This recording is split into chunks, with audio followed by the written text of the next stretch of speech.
So ó láwọn tó máa dibẹ̀ yẹn mú according to structure tó wà ní ibẹ̀ yẹn from the center tá ṣe máa wá láti ibẹ̀ yẹn. So ogun ò lè wá láti òkè kó kọjá, ogun ò lè wá láti ìsàlẹ̀ kó kọjá, ogun ò lè wá látẹ̀gbẹ́ méjèèjì kó kọjá. It's a pentagon.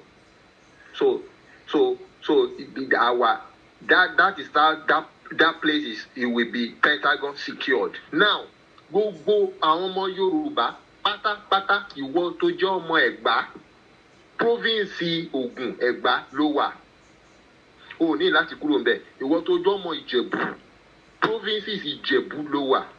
Ẹ̀yin tẹ́ jẹ́ Rẹ́mọ, Ṣàgámù, Ìkòròdú, Ẹ̀pẹ́, ẹ wà together, provinces kan náà lẹ́jọ́ wà. Má fi area ẹ sílẹ̀. Ìwọ tó jẹ́ ọmọ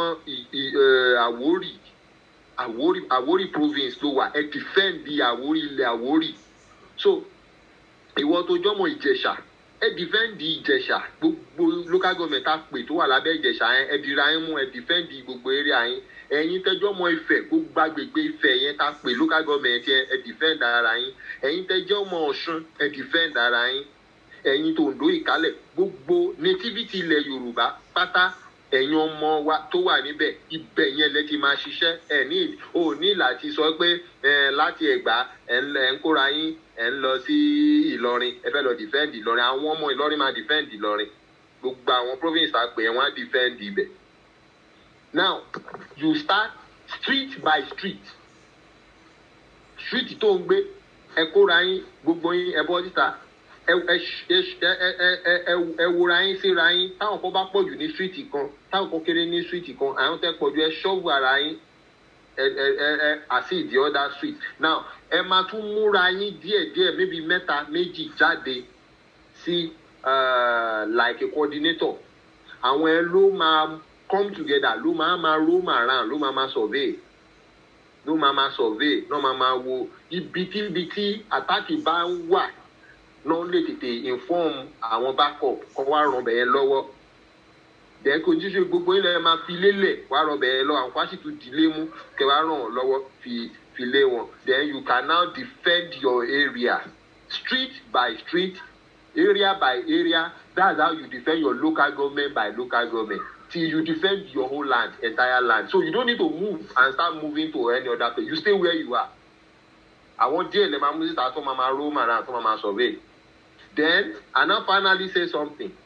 Tí ìjọba Nàìjíríà àmì tó ń bá rí pé ẹ le láti bájà, nǹkan méjì náà máa ń ṣe.